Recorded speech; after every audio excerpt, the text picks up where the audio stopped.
introduce my friend, Prime Minister Modi.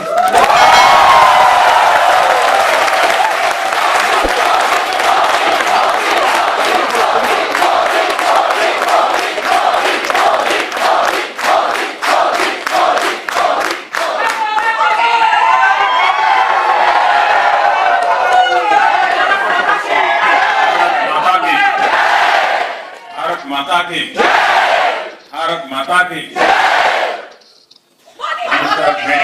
Federation Denmark के हमारे मित्रगण और वतन की मिट्टी की खुशबू को मन में बसाए मेरे प्यारे भारतीय भाई और बहनों,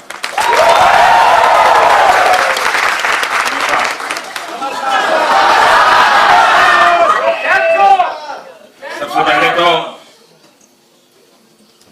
मैं डेनमार्क के प्रधानमंत्री जी का हृदय से आभारी हूं कि उन्होंने इतना समय हमें दिया। मुझे मालूम है कि उन्हें अगले काम के लिए, कार्यक्रम के लिए बीच में से निकलना पड़ेगा। मैं उनसे भी आग्रह करूंगा कि आप संकोच मत कीजिए। अगर मेरा थोड़ा लंबा चल जाए आपको निकलना है तो बिना संकोच जरूर निकल सकते हैं।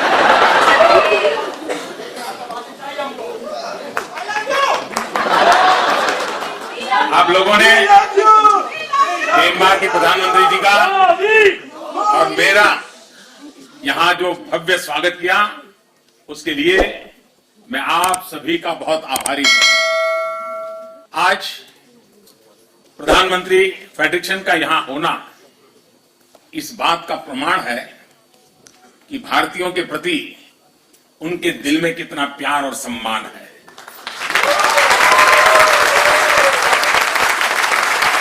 मैं उन्हें इस कार्यक्रम के लिए समय निकालने के लिए, यहां रूबरू आने के लिए हृदय से बहुत बहुत धन्यवाद करता हूं। साथियों, कोरोना के कारण बहुत समय तक सभी की लाइफ एक तरह से वर्चुअल मोड में ही चल रही थी। अब ऑनलाइन से हमें ऑफलाइन जाना है, और हकीकत ये भी है कि ऑफलाइन ही लाइफलाइन है।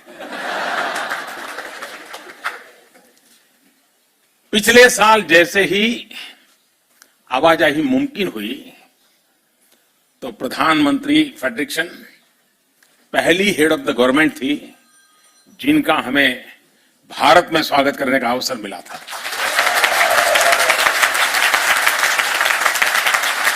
ये भारत और डेनमार्क के मजबूत होते संबंधों को दिखाता है।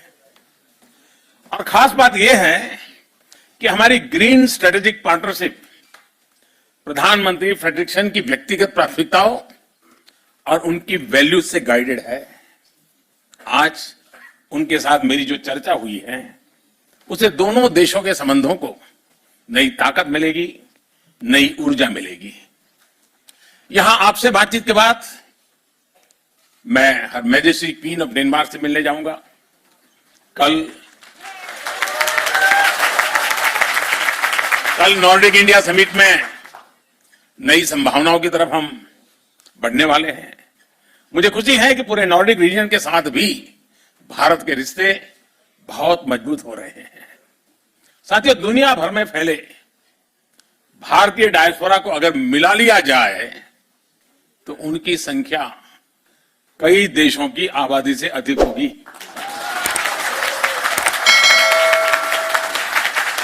उनका पहनावा, खान पान भले ही अलग अलग हो, लेकिन हमारी सोशल हार्मनी, वननेस और को एग्जिस्टेंस की जो वैल्यूज सभी भारतीयों में एक समान है, और यही हमारी ताकत है। और जिनकी रूट्स किसी भी तरह मां भारती से जुड़ी हैं, वे स्वाभाविक तरह से लोकतंत्र और रूल ऑफ लॉ के प्रति सम्मान रखते ही हैं। एक भारतीय दुनिया में कहीं भी जाए, वो अपनी कर्मभूमि के लिए, उस देश के लिए पूरी ईमानदारी से कंट्रीब्यूट करता है।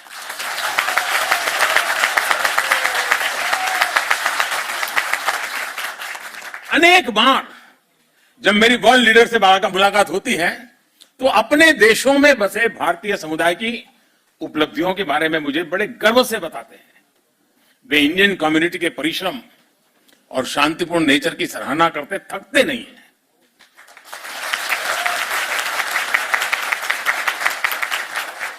और इसके लिए धन्यवाद का हकदार मैं नहीं, आप सब हैं।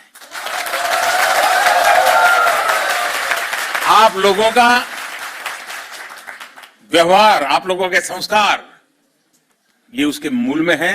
और इसलिए मैं सबसे पहले ये जो बधाइयां मुझे मिलती हैं वो सारी आपको समर्पित करता हूं।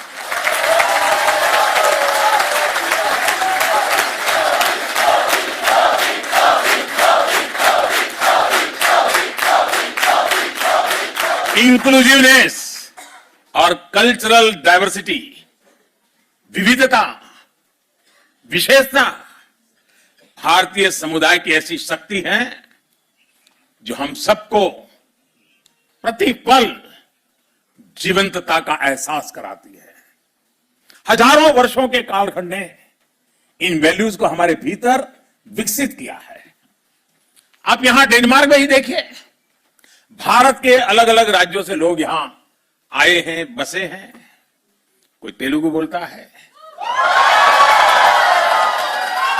कोई पंजाबी, कोई बांग्ला आणि कोई मराठी आणि કેટલા કેમ છો गुजराती, तो कोई तमिल वणक्कम से शुरू करता है, तो कोई मलयाली, कोई उड़िया जय जगन्नाथ, कोई कन्नड़ा, तो कोई असमिया। भाषा कोई भी हो, लेकिन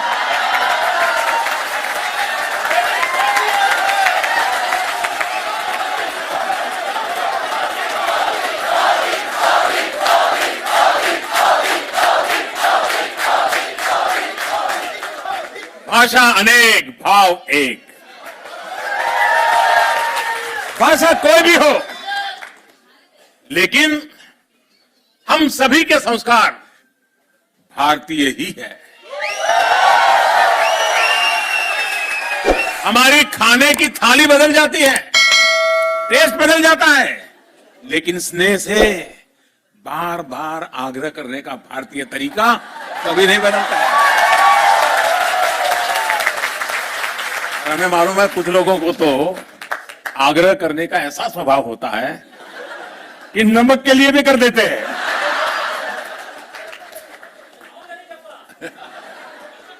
हम राष्ट्र रक्षा के लिए मिलकर खड़े होते हैं, राष्ट्र निर्माण में मिलकर जुटते हैं।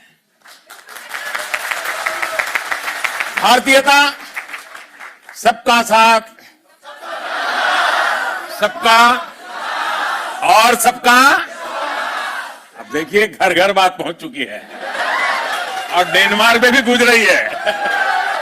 सबका साथ, सबका विकास, सबका विश्वास और सबका प्रयास, और इसी से समृद्धि होती है। और साथियों, वसुधैव कुटुंबकम यानी वन वर्ल्ड, पूरा विश्व एक परिवार, हमारा यह कंसेप्ट व्यापार कारोबार की अवधारणा से भी बहुत विस्तृत है, बहुत व्यापक है, बहुत गहरा है, हिमालय से भी ऊंचा है। हमारी वन वर्ल्ड की अवधारणा अपनत्व पर, बंधुत्व पर, संवेदनशीलता पर, सम्मान पर टिकी है। 21वीं सदी का भारत भी नए ग्लोबल ऑर्डर के लिए इसी विजन को लेकर आगे बढ़ रहा है।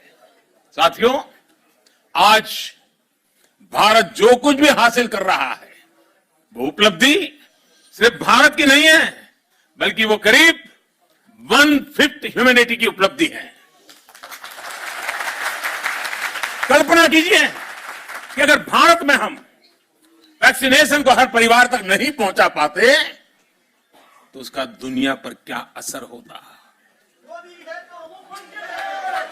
अगर भारत मेड इन इंडिया सस्ती और प्रभावी वैक्सीन पर काम न करता, बड़े स्केल पर प्रोडक्शन न करता, तो दुनिया के अनेक देशों की स्थिति क्या होती। भारत जब अपने नागरिकों को गरीबी से बाहर निकालता है तो दुनिया से गरीबी कम होती है। भारत में जब गरीब को housing, sanitation, clean drinking water, free health care, financial inclusion, ऐसी जब अनेक सुविधाएं मिलती हैं तो इससे दुनिया के अनेक देशों को एक नया विश्वास मिलता है। इससे सस्टेनेबल डेवलपमेंट के हमारे लक्ष्य मजबूत होते हैं। भारत के हर घर में लगा हर एलईडी बल्ब, भारत में लग रहा हर सोलर पैनल जितना एमिशन बचाता है वो क्लाइमेट एक्शन के संकल्प को और अधिक मजबूत करता है। साथियों, स्टीरियोटाइप्स और साइलोस को तोड़कर जो सक्सेस मिलती है वो देश को नई ऊंचाई पर ले जाती है। आपको याद होगा जब मैंने डिजिटल इंडिया की बात की थी तो कुछ लोग कई तरह के सवाल उठाते थे। हिंदुस्तान में डिजिटल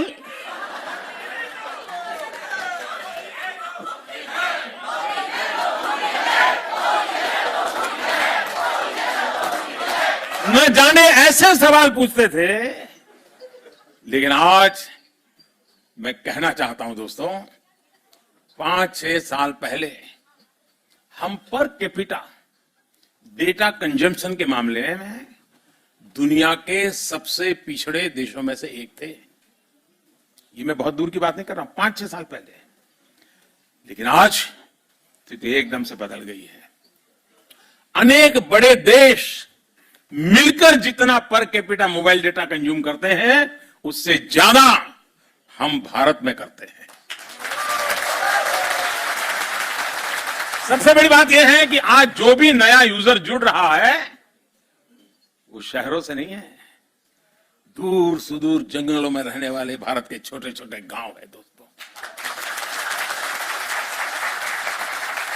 इसने भारत के गांव और गरीब को तो एम्पावर किया ही है, बहुत बड़े डिजिटल मार्केट का गेट खोल दिया है। और यही तो है नए भारत की रियल स्टोरी। देश का मिजाज कैसे बदलता है इसका एक और उदाहरण मैं आपको बताना चाहूंगा। यह हमारी आजादी का 75वां साल है। लगभग 75 महीने पहले, 75 मंथ्स पहले की बात मैं कर रहा हूं, हमने स्टार्टअप इंडिया कार्यक्रम शुरू किया था। तब स्टार्टअप इकोसिस्टम के रूप में दुनिया में भारत की कोई गिनती ही नहीं थी, नाम कहीं उल्लेख ही नहीं होता था। आज हम यूनिकॉर्न्स के मामले में दुनिया में नंबर 3 पर खड़े हैं।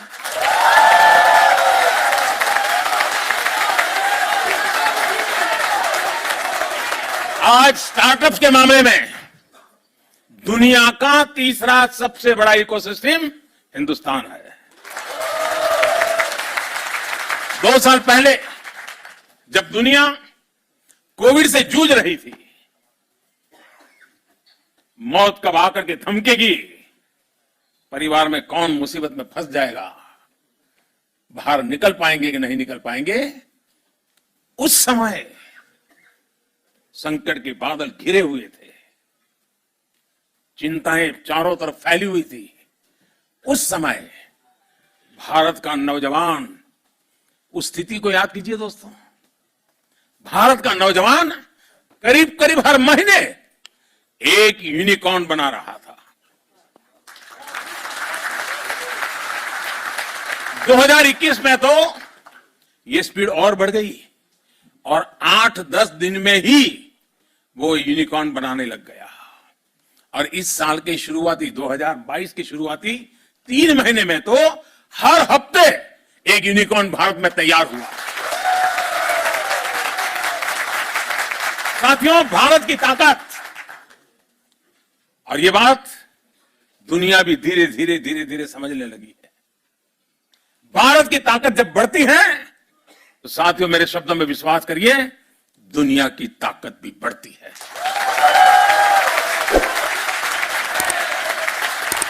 फार्मेसी ऑफ द वर्ल्ड, इस भूमिका में भारत ने मुश्किल समय में पूरी दुनिया का साथ दिया है।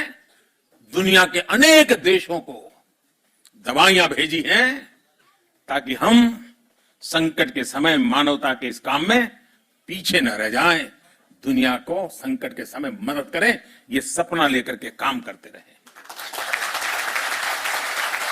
भारत जब फूड ग्रेन्स के मामले में आत्मनिर्भर हुआ है तो दुनिया को भूखमरी से बचाने के लिए खुले दिल से ऑफर कर रहा है।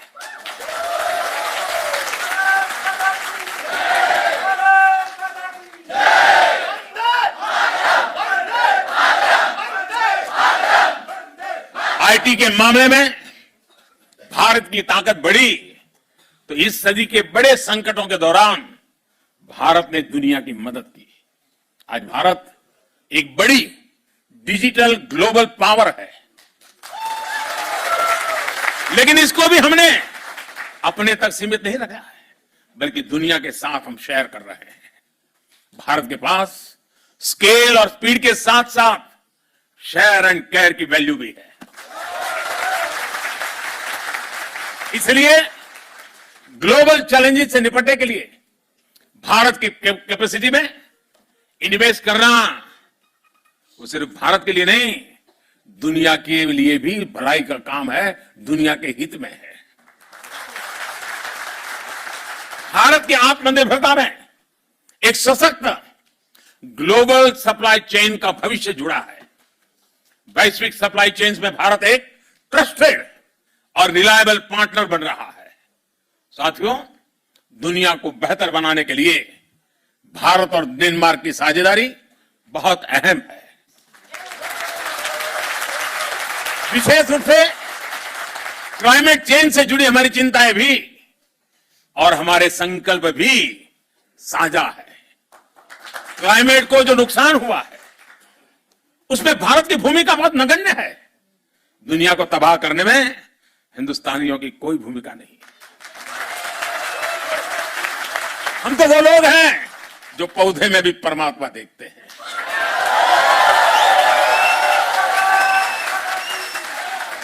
हम वो लोग हैं जो नदी को मां मानते हैं। Thank you excellency.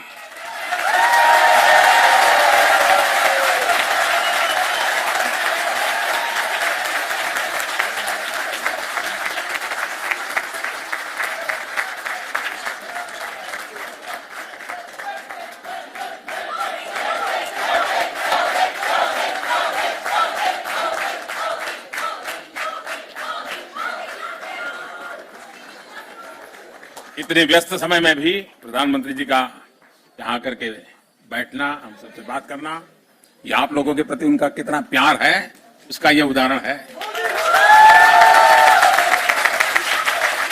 साथियों, मैं आपसे जो बता रहा था कि हम जो भी अच्छा करने का प्रयास कर रहे हैं उससे दुनिया लाभान्वित होती है, लेकिन दुनिया की भलाई के देखते हुए भारत ने वर्ष 2070 तक, जैसा मैंने कहा, हमने दुनिया में इस प्लेनेट को, इस पृथ्वी को बर्बाद करने में हिंदुस्तानियों का कोई रोल नहीं है, हिंदुस्तान का कोई रोल नहीं है। उसके बावजूद भी भारत ने वर्ष 2070 तक नेट जीरो का संकल्प लिया है।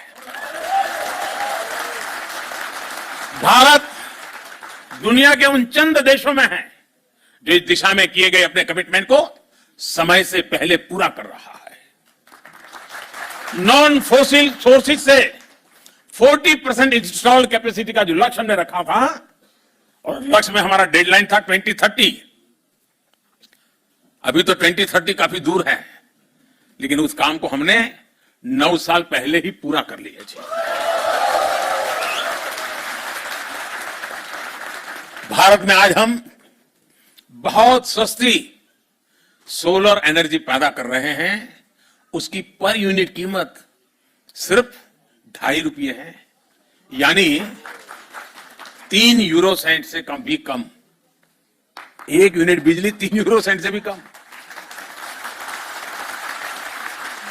और हमारी कोशिश है कि उसको हम 2.5 रुपये से और नीचे ला करके 2 रुपये तक ले जाने की कोशिश कर रहे हैं। लेकिन साथियों, हमें यह भी मानना होगा कि वैश्विक क्लाइमेट एक्शन अभी तो कहीं सफल होता नजर नहीं आ रहा है। दुनिया जहां थी वहीं ठहरी हुई है। इक्के दुक्के अपवाद कुछ कर पाते होंगे, लेकिन हम कर पा रहे हैं। इसका कारण क्या है? इसका कारण यह है कि हम क्लाइमेट एक्शन को सरकारों की मल्टीलेटरल संस्थाओं की जिम्मेदारी के रूप में देखते रहे हैं। जब तक सोसाइटी इससे जुड़ा महसूस नहीं करेगी, मोदी मोदी करने से नहीं होता है।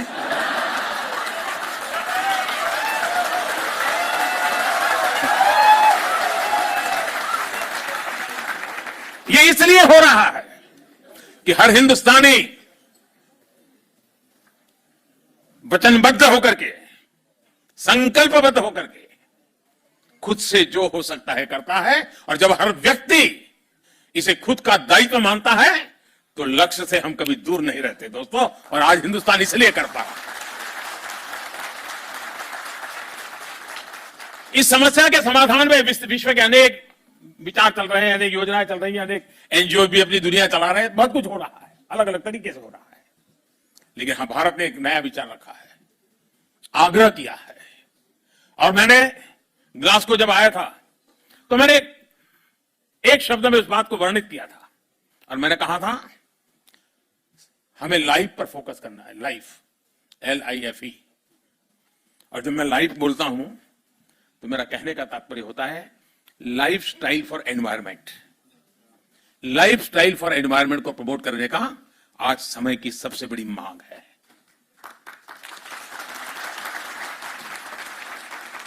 कंजम्पशन ओरिएंटेड अप्रोच, इससे बाहर निकलना बहुत जरूरी है।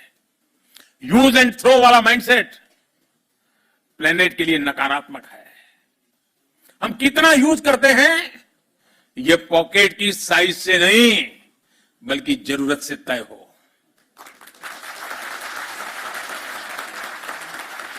हम जरूरत से ज्यादा जो भी यूज कर रहे हैं उससे दुनिया में कोई ना कोई वंचित हो रहा है।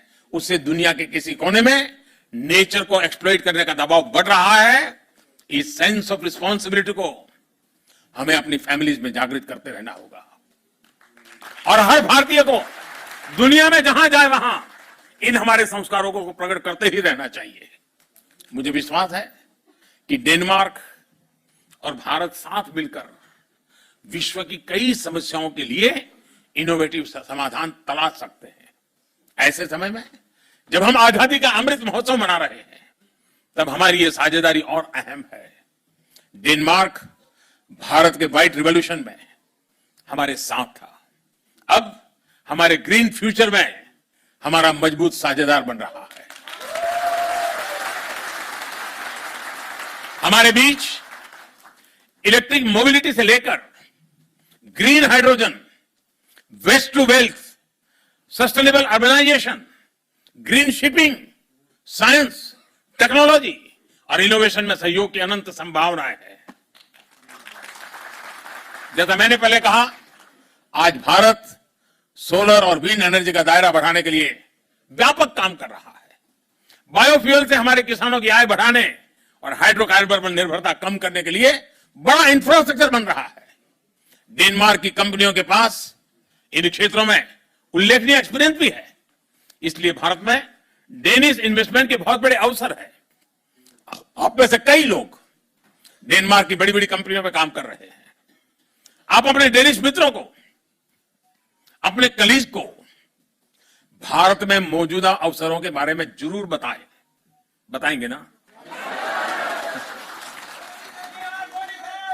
ऐसा ना हो कि मोदी जी ने हमको तो परोस दिया लेकिन हम किसी को परोसेंगे नहीं। साथियों, यहां कोपेनहेगन यूनिवर्सिटी में विश्व प्रतिष्ठित नील बोर इंस्टीट्यूट है। आप सभी नील बोर के बारे में अवश्य जानते होंगे। फंडामेंटल फिजिक्स के इतिहास में वे सबसे इलस्ट्रियस व्यक्तियों में से एक है। उनकी इंटेलेक्चुअल उपलब्धियों के अलावा नील बोर इसलिए भी सम्मानित है क्योंकि उन्होंने अपने समय में कई टॉप साइंटिस्ट का जीवन बचाया था। लेकिन बहुत कम लोगों को इस बात का पता है कि नील बोर को जब खुद इंटेलेक्चुअल शरण की आवश्यकता होती थी तो वे भारत के स्क्रिप्चर्स की तरफ जाते थे।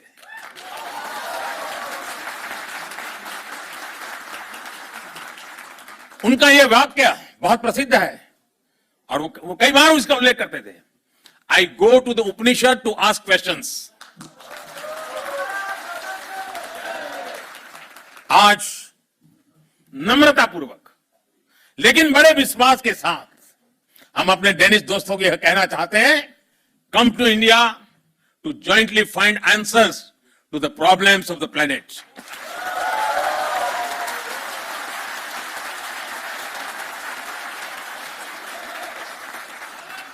साथियों,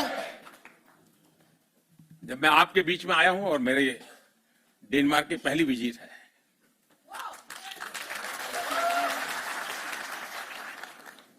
तो मैं आपसे कुछ मांग सकता हूं? सचमुच में? अब मैं मांगूंगा और आप मानेंगे नहीं तो? मानेंगे लेकिन अगर करेंगे नहीं तो? पक्का करेंगे? कितने लोग हैं जो वादा पूरा करेंगे? ये आजादी का अमृत महोत्सव चल रहा है, आजादी के 75 साल है। इस अमृत महोत्सव से शुरू करना है। कौन मानते हैं?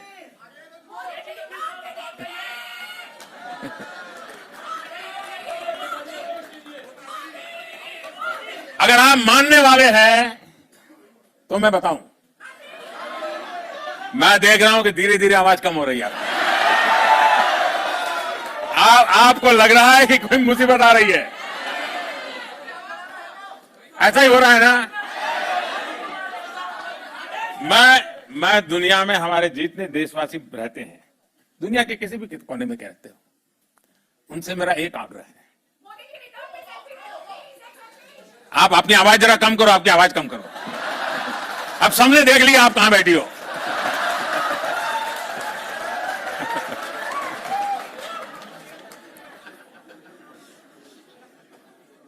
मुझे कोई बहुत बड़ा गंभीर बात बताने वाला नहीं, बस सामान्य बात है, बहुत छोटी। करेंगे? पक्का करेंगे? वादा निभाएंगे? देखिए, भारत इतना महान देश है, भारत के प्रति हम लोग इतना गर्व करते हैं। आप कम से कम हर वर्ष 5 नॉन इंडियन फ्रेंड्स, इंडियन नहीं, 5 नॉन इंडियन फ्रेंड्स को हिंदुस्तान देखने के लिए भेजने का काम कर सकते हैं। उनको प्रेरित कर सकते हैं। अभी से टारगेट कीजिए, हाँ इन 5 को तो मुझे हिंदुस्तान देखने के लिए भेजना है, और फिर उसको समझाइए, देखिए हमारे यहां दक्षिण में ये है, तमिलनाडु में ये है, ओडिशा में ये है, बंगाल में ये है, जाइए। आपको कल्पना है दोस्तों, आप दुनिया की कितनी बड़ी ताकत बन जाओगे। फिर ऐसा मत करना कि वहां डायरेक्ट फ्लाइट नहीं है।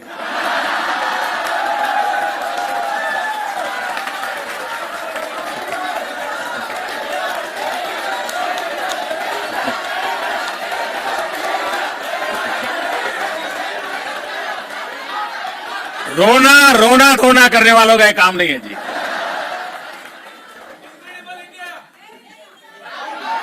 एक जमाना था जब हवाई यात्राएं नहीं थी, मेरा देश ऐसा था कि दुनिया के लोग हजारों किलोमीटर पैदल यात्रा करके मेरा देश देखते थे।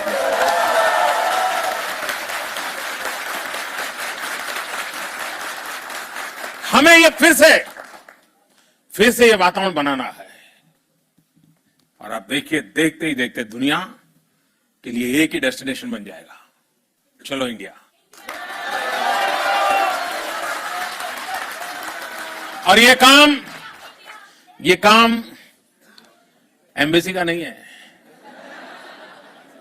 ये काम राजदूतों का नहीं है, ये काम आप जैसे राष्ट्रदूतों का है। राजदूत तो एक होता है, राष्ट्रदूत लाखों की तादाद में होते हैं। तो करेंगे, अब कुछ आवाज में दम है। चलिए दोस्तों, मुझे बहुत अच्छा लगा, आप सबसे मिलने का मौका मिल गया और आप लोगों का उत्साह, उमंग पूरे हिंदुस्तान में खबर पहुंच गई होगी। आप भी तो वहीं से लाइव करते होंगे शायद बैठे बैठे। बहुत बहुत धन्यवाद दोस्तों। भारत माता की, भारत माता की, भारत माता की।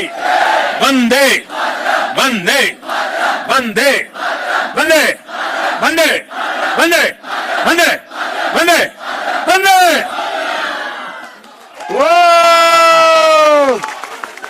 What a grand and memorable moment.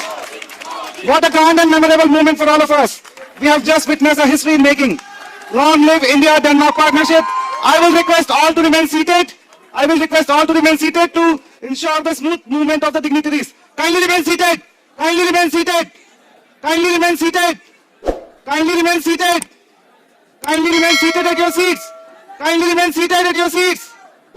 Kindly remain seated at your seats, please.